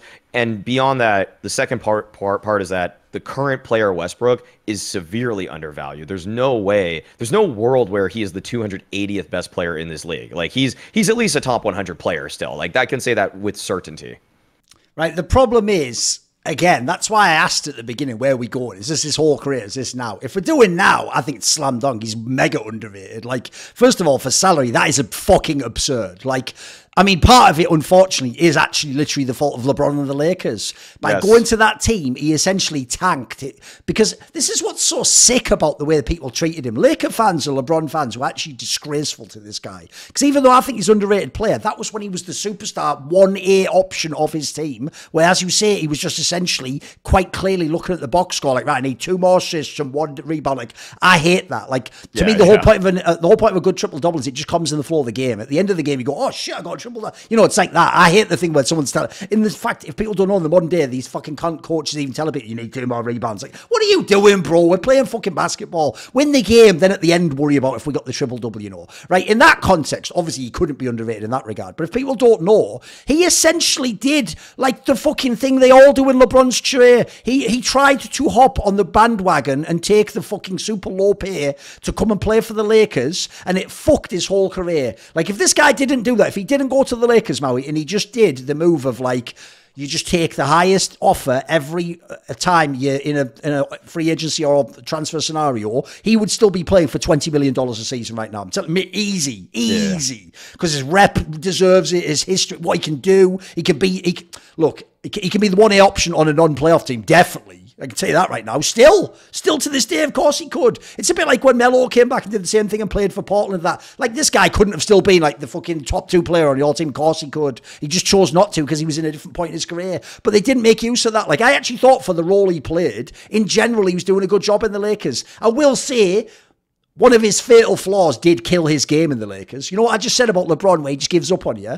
Well, the biggest problem Russell Westbrook had is Russell Westbrook and the people around him have just decided his whole career they're going to live in some mad fucking, like, Emperor has no clothes bubble on his 3-point shooting. Like, if he thought, I'll just spot up and shoot threes for the... Like, you couldn't shoot threes ever, mate. What are you talking about? Like, for the amount he has shot, he is one of the worst 3-point shooters ever. Like, it's outrageous how many times I've just seen this guy brick a million threes. And the reason that kills me is, 1, he is a good point guard. 2, especially when he had his athleticism, he was a murderer going to the basket, mate. He was so fucking hard to stop. Like, I think in the modern day, I would even tell him, like, I might even be a cunt if I was a coach and tell him, look, because you're not that good at 3, actually just try and draw fouls, bro. You probably get the foul if you just drive. Like, the game is kind of built that way. Like, if anything, you're not abusing it. Like, good old fatty James Harden would fucking just go in now, mate. He'd just go and get those free throws and take the free throws. And then the other one that does kill me is this. This is why the whole, like, padding the stats killed me a bit, because when this guy wanted to play defense, mate, he could be fucking ferocious. Like, everyone knows what his physical abilities were like. But he's another one of those players where I felt like they just have a switch, and sometimes they're just like, I can't bother playing defense now. Especially if, like, I do think that was his excuse in the Thunder team. Sometimes it's like, well, I have to do it all on the offense. I have to turn off which a lot of stars do in the modern day. I just don't fuck with that much. And then, I definitely agree on the LeBron one, though. I actually think it's criminal that team was that bad. Like, mate, this is also where I also feel like the other knock on LeBron is he does this thing where, I won't say who, right? I'll mask it. You might be able to guess, but I'll mask it for the plebs, right? Let's just say I worked once with a host in esports where they absolutely, I can tell you, were offered, maybe it was even going to happen, that there would have been a backup host, but they would always go, no, I don't need that. They wouldn't have a backup host, but then they would just spend a lot of the event going, bloody knack it out, doing all the bloody event, like, and you'd think like, well, you know, you could have had a backup then. Like, well, no, I need to run the whole show. I think LeBron does that, dude. I don't think he can let anyone else have the ball. So I think what happened is, the real problem is this. Dwayne Wade always could have just been the shooting guard, mate. Russell Westbrook had to have the ball in his hands. That's why he's at his best. And I don't think LeBron would fucking share the ball properly. Because how can mate, if you're telling me you have a team with like Russell Westbrook, Anthony Davis, and LeBron James, do we even need any more players? Like, just give me like Phil players and I'll figure this out, mate. This should be winning the chat. They weren't even in the playoffs. I know Anthony Davis obviously has injury things and all this stuff, but like that was so underwhelming. So I agree. The modern day Russell Westbrook is hella underrated, mate. Now the joke is now people took. It's like they do in Counter-Strike, mate. You know, when I'll be saying, I think this player's overrated. They'll be like, yeah, Thorin, he is trash. He should never play. I'm like, still like one of the better players in the world. What are we doing? Why do I have to defend the cunt now? I hate this. But then I have to start doing that. Like, you know, the ones who go, yeah, you're right, Thorin, Z-Woo does suck. I'm like, well, he obviously doesn't suck, does he? Like, don't include me in that. I'm not saying that you can't. You're not on my side when you say that. Like, why are you saying that? Like, I just said that and you agreed with me instead of putting the words in my mouth. So Russell Westbrook never sucked in that regard. But I do think, essentially, his main problem when he was a main star was he just let his fatal flaws like take him over. Like, here's the weird thing about him. He has such a good rep from all the interviews. Like, have you noticed that? There's no teammate ever dissed this guy or said any of the shit I say about him publicly. But at the same time, I don't know. I can't tell if part of me thinks he must have some kind of mild issue with being coached, though, because here's the problem. In the modern day, you know how they are with the scouting reports and analytics now. Someone has to have sat down with him a million times about the three-point shooting, mate. They have to have. They have to have done it, and I just feel like their logic would be that shit of, like, you just have to accept it for the positives you get elsewhere in his game, you know. So I would dispute that overall he's underrated. If we're doing his whole career, Maybe there aren't enough nephews saw him, but people from my era overrated him, if anything. But I do think in the modern day, he's actually criminally underrated. Like, especially the salary thing, I think that is actually gross. I actually feel bad for him in that one, mate. I think how many bomb-ass players have still got the big contract now, that's gross. Like, he should definitely be on way more than that. And I actually feel sad because, like I say, it's just politics that's fucked him at the end there. Right. Honestly, if you look at the people with just flat out double the salary of Westbrook, you just straight up won't even recognize many of these names. They're like second and a half string players. They're like almost third strings. And I'll even throw this out there. Like, for me, the problem he always had is why I think he had a problem with Durant is I really do think he thought he was better than Kevin Durant or something, which I just think is ridiculous. But I will say, like, when people hate on him for that, like, Oklahoma super team, I mean, the other guys in that team were also pretty notorious for never fucking winning anything. It's not like he was in that. It's not like that team was Durant and fucking players like that. Like, that was like fucking Carmelo and Paul George. Like, what do you want? Like, they're all players that are going to go down with no rings, aren't they? We all know that. Like, that's just the way the basketball gods work out somehow. So, I don't know. You know what's really sad as well? All right, here's the one olive branch I'll give you about Russell Westbrook. We would be doing this motherfucker a favour if we sent him back in time, mate. Like, the joke is, if he was in the era where you just don't shoot threes, mate, his game just gets way better. Like, imagine how good this guy would be in the 90s. He'd be fucking really sick. Like, he'd be an awesome transition player. I'm sure he'd play defense when he needs to. He's fucking ferocious going to the basket. Just like, and got a killer instinct. Like, that's one thing I've never taken away from him.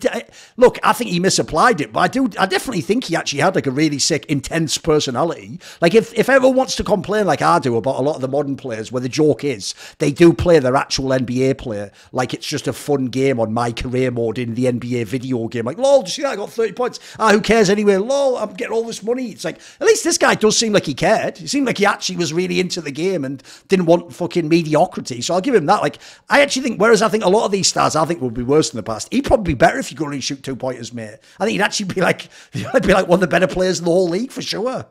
Yeah. He does seem like a player that definitely benefited from what modern nutrition has done, though. Like, if you actually just teleported him to the 1960s, the havoc that he would wreak on these teams would be unbelievable. People would think that this guy is straight up an alien because he is so fast and can just athleticism's bonkers, wasn't it? Yeah. Yeah, exactly. I don't think people could even be this strong. Like, he could probably win also every Olympic gold medal. Oh yeah, by the way, there's another thing, mate. I actually forget this myself. It's funny how it's only when we're looking this shit up that you remember this. If you think about his game, he is listed as 6'3". What? Yeah. Like, if people don't know, like, mate, this guy, his game's like, he should be like 6'7" or something. His game, he could go to the fucking rim like a motherfucker, mate. And he was so fast. It's like, also, by the way, another one of those guys where, like, What's weird is you can even get photos of him where he almost looks thin, but mate, he is really fucking strong. His muscles look fucking like dense as shit, don't they? Like his arms look like comical when you see like the outline of the muscles. It's ridiculous. There was a line on inside in NBA Night or inside the NBA with I think it was Charles. It was Charles where basically they were looking at one of Westbrook's fits and he had like it was very exposing. I think it showed like his chest or something like that. Okay. And what was and he Charles jacked Barkley, as fuck? Yeah. You could just see he's so jacked. Like he's got just rippling muscles and the sinews and everything. But like with Charles was like, man, if I look like Westbrook, I would just walk around naked everywhere. There you go. Charles really does have some of the best. Like he did one that like go away. He goes, we was talking about Karl Malone, and he goes, even my wife likes his body or prefers his body as well. Like what? Oh, by the way, there is one thing I have to pull your card on though, and here's the problem. I've figured out a while ago, Maui, the actual tactic you use when people fundamentally disagree with you is you have to really test how much they believe that. So what you use is accelerationism. So here's my problem. He has the same problem in his career, in my opinion, that Steve Nash did, which is if you ever go on Steve Nash's page, if you pull it up now, right? Here's the problem. Steve Nash had the 2 seasons he won the MVPs, right? But here's the problem. That 3rd season when they gave it to Dirk Nowitzki, Steve Nash had even better numbers than he had in his MVP seasons. So I always used to say to people, whoa. If you give him the MVP those other 2 seasons and his team still won the best in the NBA, why are you giving him 3 in a row? By your logic, he gets 3 in a row now. He's even better. That's my problem with the Russell Westbrook one, Maui. It goes like this, right? When he did that season, it's one of the greatest seasons ever. He did it 4 times, bro.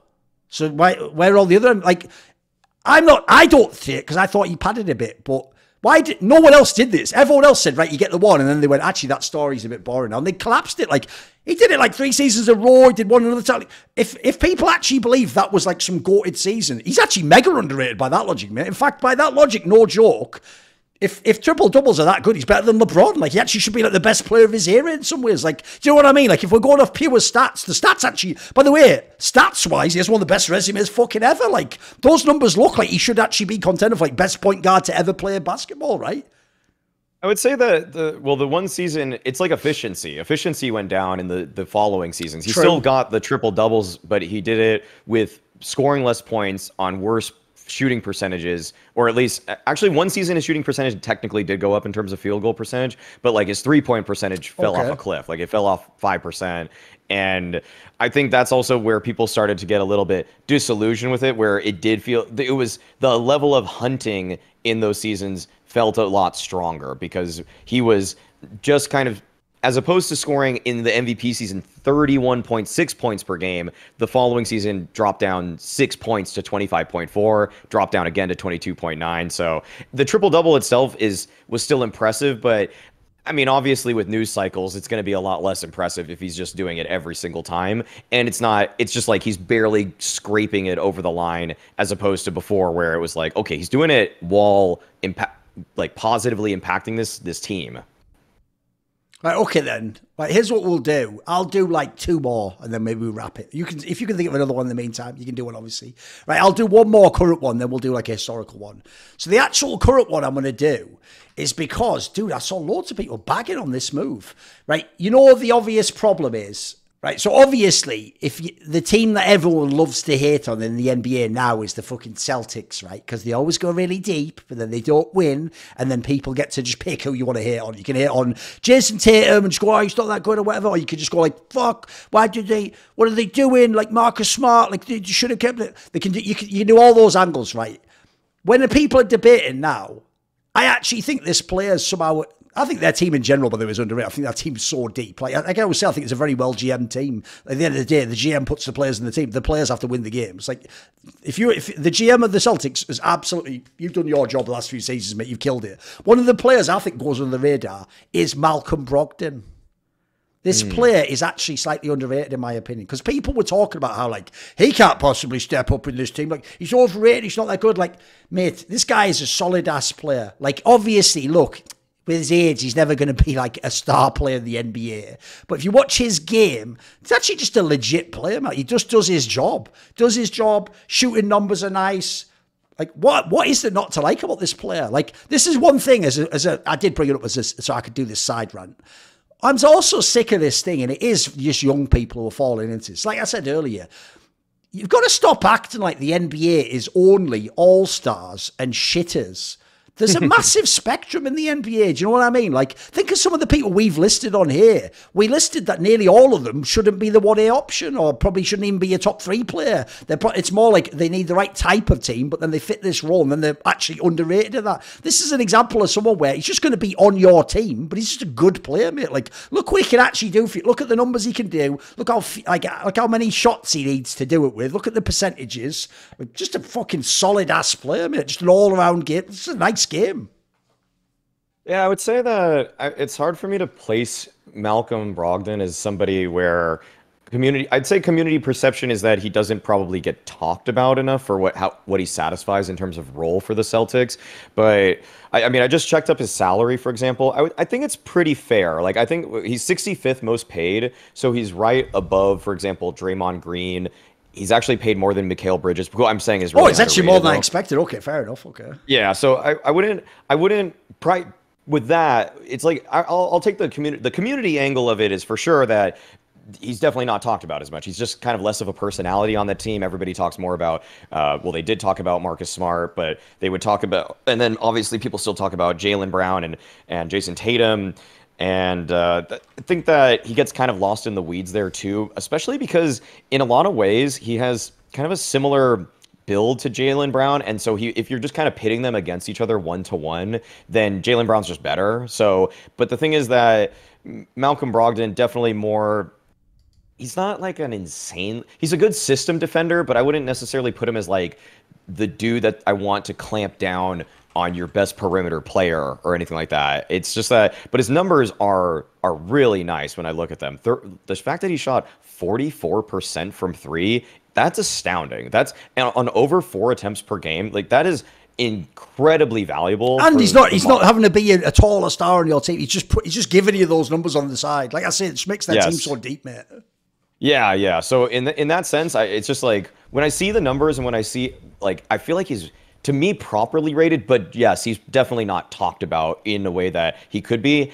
I would be really curious to see though if, like, I don't. The thing is also when I think of this Celtics team, he's just not really much of a ball handler. So because it's always one of the other 3 people I already mentioned that were shouldering those responsibilities, and so that's kind of another thing. It's like if I put him on another team, am I gonna get as much as? That's why I kind of like Mikal Bridges too, because I've seen him do some more stuff with the ball in his hands, whereas Malcolm Brogdon is a little bit more of a catch and shoot kind of guy and just kind of playing within the flow. And it's like, okay, yeah, if he's moving around the floor in the right type of way and he gets the ball in good position, he'll make the shot. But I'm not like purely ISO creation, which is probably overvalued in the NBA for that matter. But in terms of that, I never really think about him doing that. I don't actually even see it happen. Like, the difference is, I get why people fuck with Marcus Smart. He's a really good player, but like, dude, if I showed you their 2 stat lines, I bet a lot of people would guess the wrong one. I'll tell you that right now, mate. I could trick a lot of motherfuckers on that one. Maybe not thesis, obviously, but I could get some people. I'll get some in that sense. Right, here's what we'll do then. I've got one that's a historical one, but trick, it is still an active player. So we referenced this a little bit in the past, but I want to get into this a little bit. I'm actually going to say Kevin Durant. And it's in all respects. It's currently and historically. Right, historically, I actually think he's mega underrated, mate. Like, you know when people do this shit where they never do, like I told you, it really pisses me off. No one who's actually a LeBron fan ever starts the debate like this. Well, look at the eye test. How could you not have him top? They never start that. They always go 20 years and #1 in points scored, or look at this. It's like, no, you always start with the eye test. So, like, first of all, if you start with the eye test for Kevin Durant, mate, this is one of, like, the 5 most unstoppable players ever in basketball. It's just impossible. Like, the joke is, like, this is someone where he chooses to shoot less shots or he misses them. That's it. Like, you can't stop this player. Like I said in the past, for me, of the like, it's why the joke is he should be a small forward, but he essentially plays shooting guard. Like, of the players who play that position, his height and his skill set make him at his position like the Kareem Abdul-Jabbar of centers. You know that story where Kareem's essentially just playing his own basketball game and no one's stopping him short. He just do whatever he wants. Like, it feels like that. So he just feels mega unstoppable. Then secondly, mate, his body of work now is immense. Think how many seasons he's had now where he was a really amazing player. But no fucker has this guy in their top 10. Have you noticed that? Nobody has this guy in their top 10 all time. He just isn't in anyone's, bro. Like, even modern day fans, they still put like LeBron in, Kobe. This guy's off. Never gets in this lists. I think if you look at his body of work, he's had a phenomenal career. And I also do think, by the way, this is why I have an incredible bias. Like, on some level, I do think actually your game looking beautiful does matter. Like, I actually think, because in my opinion, aesthetics come from technique. They come from the way you use your body. Like, it's one of the things that people like Steph Curry and Ray Allen proved. Everyone wanted to believe in the basketball gods sort of analogy that, like, oh, it's not about, like, you know, your form. It's about if the shot goes in. It's like, bro, the joke is Ray Allen and Steph Curry have the best looking form and the ball goes in. Like, it's correlated, obviously, isn't it? If you have the amazing, like, if people don't understand the very simple concept behind why their shot is better, it's because since it has, like, the perfect arc, it actually has more angles it can go in. Whereas if you remember how, like, Kevin Durant used to, remember how Kevin Garnett used to shoot, like, a mid-range shot? He was good shooter, but it was a frozen rope, mate. He used to just go straight in the basket like that. So, like, that's actually not going to go in as often in doing so. So what I would just say, to get right back to it, it goes like this.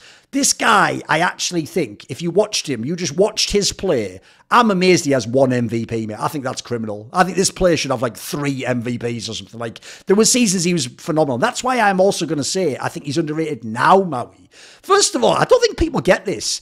His comeback from that injury, no one's ever done this ever. Like, you could actually for real believe he was never injured. That's insane for the injury he had. Remember, he had the injury that just ends your whole career, or you come back and you're just a bad player. He actually came back seemingly as good.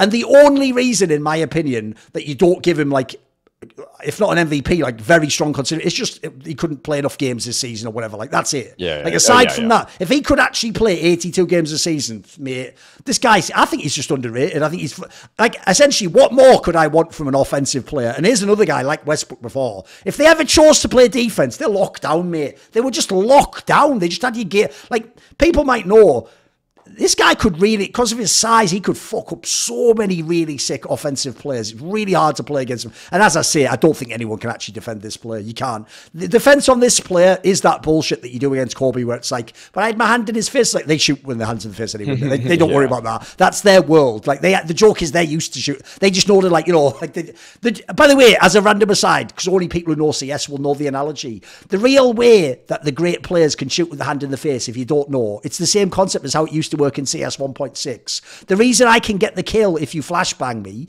is because the second you get flashbanged, in your mind you have the sort of screenshot of what they looked like, and you just know roughly to aim to that area. Spatial awareness, in it. That's why the best players can just do that. Like Kobe and Durant, you can be in their face all day long, mate. They still make the shot. It doesn't even matter to them. So I know people are going to think I'm, like, reaching on this one. I actually think he's underrated. Because as I said, I built the case. Like, no one actually does have this guy at that all-time great, mainly because they hate on him for the Warriors move. They don't like that he did that. And so they sort of, like, deny him his rings, and then they act like, they make it sound, dude, the joke is they treat Kevin Durant like he's Carmelo Anthony. Do you know what I mean? Like, they act like he just had a good career and did nothing. Like, this guy was fire. I mean, it's purely narrative driven. So it's purely that. I would say the bus driver narrative also has really tarnished Durant's career, where because he did make some poor choices with who he decided to align himself with, people ended up holding that against him. And I would say that you should take some responsibility if you're led GMing, for example. And Durant more or less did that when he put together that fairly disastrous Nets team. Although, that being said, if he actually just didn't have his foot on the line in that Bucks series where he barely won it, yeah, he would have won that, and who knows if they just win the championship off of that. Oh, and by the way, some of the games he was having there were, that game was fucking unbelievable, wasn't it? Yeah, even that one was just that was insane. I mean, that was one of the best games I've ever seen, mate, for real. Yeah, that one was great. That one was fantastic. And like with Durant, I guess like I couldn't put him in my top 10 necessarily, and I think that, like, I'll almost throw a new question at this one, is that even though Durant won, well, I'll give my opinion first and I'll ask yours. Like, even though Durant won those 2 finals MVPs over Steph in the 16-17 championships, I still have Steph higher on my all-time great list. One, and for a handful of reasons, but who would you have higher? See, that's a tough one, because at the time I did think Kevin Durant was better than him. Now it's more debatable, so it's tougher. The problem is, if we're going off pure body of work, it's really close. The key thing is I do think Kevin Durant is a really good closer, in my opinion. I do think he is like a mega player to like, I mean, he has an insane mid-range game. Yeah, and in fact, that's one of the craziest things. I don't know if there's actually any player in the NBA history with as good a mid-range and three-point shooting. Like normally it's usually one or the other. This guy, he's just godlike at both, mate. Like he can do it all. So that's why for me, like I actually, every time I do my top 10, I think I've put him in once or twice. He's usually like a borderline one for me. So I said no one else even has him ever in there, though. I do think he's phenomenal. By the way, here's the real problem. This would have to be for another episode, though, so I'll tease people. I do think, I don't care what anyone says, I'm Thorin, mate. Don't give a fuck. I think he's a better player than LeBron James over their career. Here's the problem. Here's how it works. Shall I tell you how it works? Right, okay, so I'll give you an example. So Kenny S stopped being relevant in like, say, end of 2019 or something, right? After that, he's not really relevant. Yeah. Even if he'd played more, even if he was still on a team now, it would be relevant, right? The peak years of Kenny S don't mean that if like, let me think of who the example would be. Think of who's like the fourth best stopper in this time period, if we're thinking of players. Like Brokey? Yeah, all right. If Brokey just plays at the same level, I mean, last year was a pretty good one, but if even last year Brokey wasn't as good as prime Kenny S, right? So if Brokey plays at that level for 10 more years, does Brokey just become a better player all time than Kenny S? Like, it's like I say, at that point, my question is, what does better mean? Like, everyone's going to say, but LeBron has had more years. It's like, yeah, but in those years, almost all those years, I would take Kevin Durant over him. So how does that work for me? You know what I mean? Like, if LeBron plays 10 more years than Kevin Durant and has the same stats, does he become better if I would have chosen Kevin Durant each year of their careers? Almost. I mean, at the very beginning, I obviously wouldn't. But like, once Kevin Durant was like 27 or something, I would have taken him immediately. Like, I think he was a stud. I think he was the best player in the NBA. Mm-hmm. I would. Okay, well, first of all, I'd take LeBron over him for sure, just because the multitude of championships that LeBron has won for 3 different teams and being the best player undoubtedly every single time, that speaks volumes. Whereas with Durant, like it's almost like this. Okay, if basketball were a 1v1 game, I actually see the argument completely. But I would say that in some ways, until Durant played with the Warriors, I didn't really think he was a great team player. And then once he started playing with the Warriors and being coached by Steve Kerr, understanding the system, I started to see more of the other facets of his game develop, where, I mean, he became a better passer. He became a more dialed-in defender. Actually became a really good under-the-rim defender. Like, he basically was the center for them a lot of the time. So there's a lot of ways that I could argue for Durant in terms of particular skills, but in terms of overall game, there's some things where LeBron could do it, though. Durant could do things LeBron couldn't do, but LeBron has shown multiple times he can do things that Durant can't, which is get people to the finals who probably have no business being there. And I would say that Durant, he's had some pretty good teams, and then he only got to the finals the one time with the Thunder, that one time. And I mean, beyond that, he's had a slew of teams that, and it's kind of by his own design that he just ended up choosing bad partners, like choosing Kyrie as your second-hand man. And the thing is, in a way, like, LeBron was able to win a championship with Kyrie too. So it's almost like with isolated variables, I've seen LeBron win championships and Durant not make the finals itself. So I'll take LeBron I would take LeBron pretty handily, although if you pick through like and made a chart of all these things that they both could do, Durant wins, and actually Durant might win in more categories than LeBron in terms of just individual skill sets. Put it this way, one of the things I actually am so glad that happened is that LeBron did get the most points in history, because now it just makes all his fans embarrass the fuck out of themselves and actually say stupid shit like he's the best scorer ever. Like, if you think LeBron is a better scorer than Durant, we don't even need to have a conversation. You are just welcome to your opinion. It's cool. You can just sail bon voyage off to the fucking off to the lands with the elves. You go. I'll just stay here on Middle Earth like a pleb and think that Kevin Durant's a way better scorer with an insane bag of everything: floaters, does he fucking dribble, like off the ball, everything, mate, everything.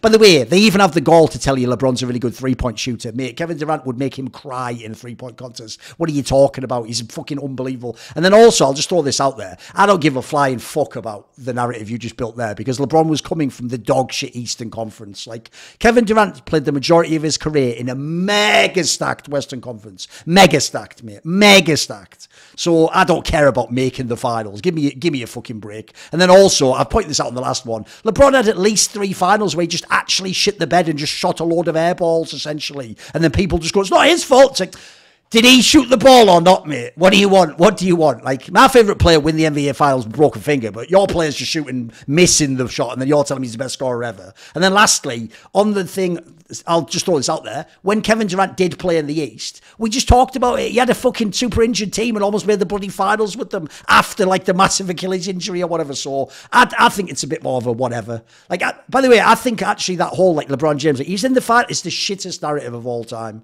It's one of the worst of all time, in my opinion, because it's irrelevant. Like, here's the problem with that, right? Right? If I show you times when really great players from the dominant conference made the finals, even if they lose, they're beating, like, you know, 60-win team, like a team that's actually like, could have won themselves. Have you seen some of the teams LeBron was beating those years, mate? Give me a fucking break. Like, some years it was just teams that were like, did anyone, like, would that team have won the championship? No. If they had, would they have been all-time great? No. Like, none of these teams will ever be remembered as all-time great teams. So why, if you ever look up that list of, like, who you beat, it's not great for LeBron, mate. I'm telling you. If you ever look at some of the squads he beat, he was playing in the fucking little kids table. I don't care what anyone says. Yeah, I would say that, well, I think back to like the Miami seasons though with LeBron, and it's kind of a similar thing where I would say like the narrative of how stacked that roster was kind of diminished some of the greatness of what LeBron was putting forward in those seasons. And so, and it almost is like, it would have been interesting to see actually that Miami team if they just didn't have either Dwayne Wade or Bosh, because I think that it actually would have probably, to me, it would have created more room for LeBron to actually would have been fair. Have more options.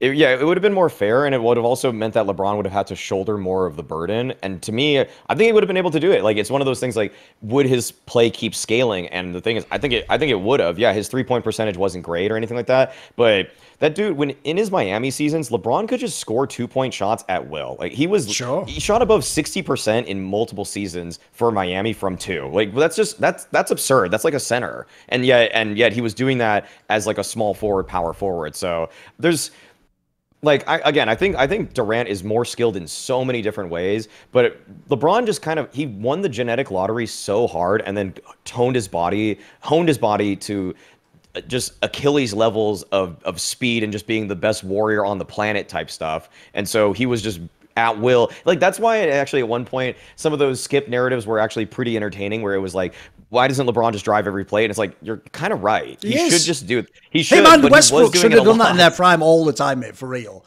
Like, really essentially, it's like, you know, this is a gamer. In video games, when you find like a loophole, you just abuse it all the time and win the game. Yeah. These guys actually, it's almost like that fucked up thing where they like want to address specific criticisms, and so they warp their game. It's so weird, isn't it? Like, I've never understood it, mate. If someone tells me, it's like if someone told like Michael Jordan, all you do is score. It's like, great, I'll just have all the championship score and you just fuck off with whoever you think's cool, you know, like, why would you ever let that bother you? But sadly, I think they do, mate. Like, I think LeBron really did desperately want people to believe he's a three-point shooter. I don't know why. It's not his game to me, but he has to believe it's that. I even think, for real, they did get, as much as he pretends they didn't, dude, they got in his head. They really made him believe he would be judged on making, like, buzzer beaters and stuff. Didn't you notice how, like, in the Miami onwards period, he started trying to hard take those shots? Like, he started trying to force, like, he was going to take every last shot and buzzer beat, like, because he just let people get in his head. I don't know why, because like I've said on the first episode we did, he's a different player to me. He is more than the Magic Johnson character. Like, you should just worry about having the overall teamwork, mate. Fuck them having the superhero narrative. That ain't your game, you know. I'm going to say, like, the way LeBron played for sometimes with Miami was, I think of it like this. When you ever start learning a fighting game, like a 2D fighter, like Street Fighter, what happens is that if you play someone that's better than you, they're just going to abuse that thing that you do badly. So, for example, if you just keep trying to do aerials and they just keep uppercutting you over and over again, it's gonna you're gonna start to learn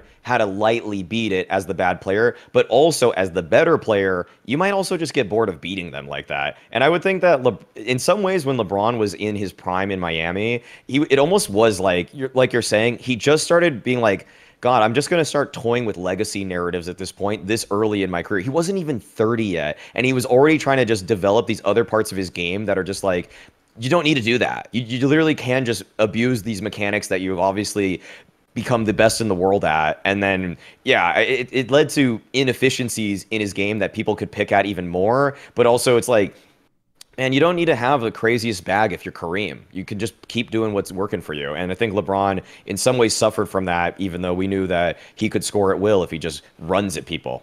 By the way, I will say, I actually do think that the narrative of like the super team element is overblown, because here's the thing, that was never my problem, mate, because I actually understand how the salary cap works, that like, one, you have to take less anyway, so it's not that often that's going to happen. You're going to get these true super teams. And then two, like, actually, in the modern day, since scoring went up, everyone has like 2 or 3 20 point per game shooters. Like, that's just actually how the NBA is now. The one that kills me, that I hate, and this is something of LeBron's era and his teams, is the people who intentionally take the minimum salary just to be the ring chaser. Like, that Ray Allen one makes me sick, mate. If people don't know, Ray Allen was like still something like, I think he was like 14 or 15 points per game when he was on the previous team, and he was still like $10 million a year, and then he just took like $3 million a year to come and play with LeBron and win that ring. And it's like, that's Ray Allen, motherfucker. Like, if people don't know, go look at the numbers. He was still a beast 3-point shooter who took almost the same number of threes. He just didn't have anything else to his game. He essentially just joined LeBron's team to, like, it's like you just added a hack. Like, right, my hack is I just get like 40% of my 3-point shots made over 5 every game. It's like,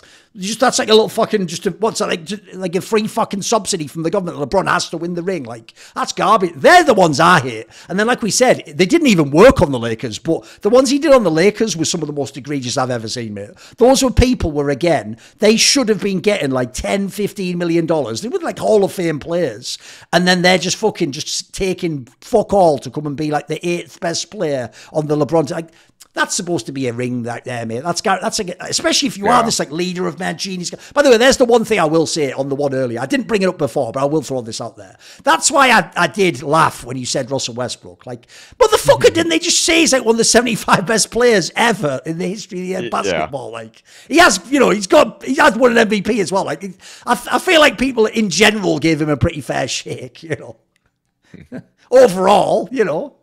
Yeah, I agree. Now he's probably underrated. That's just because now people are just, like I say, it's almost like the haters have just overwhelmed the people who thought he was good or something. I don't actually know why people think he's bad. Like, he's not washed yet. He's got a couple of years left at least. Yeah, he could definitely play a couple more years. I don't know if he's going to be a starter always, but I mean, he showed on the Clippers already that he can be a starter and be contributing to playing decent basketball. Yeah. Anyway, the key thing is, we veered into it a bit there, but like I say, I'm actually saving it for if we ever have Lurpus. I've got it. Yeah, I can't reveal all my like best fucking aces and joker cards on the LeBron one. What I like to do is I like to have the ones where my style basically is, it's like, if people don't know, I was a fan of the show Poirot, if people know that Agatha Christie's Poirot. And the whole point of that is you never give away who the guy is immediately, Mauisnake. You got to sort of set them up. And if you can, the best one is when during the denouement, when you explain who the murderer is, you even sort of trap the murderer and you make him think you think someone else. So he says something and it gives it away. So I'm setting up a lot of Yu-Gi-Oh! Trap cards basically. So that was just light work. That was some of those were throwaways right there. Some of the best LeBron ones that deconstruct the whole narrative. We'll save those till the appropriate time.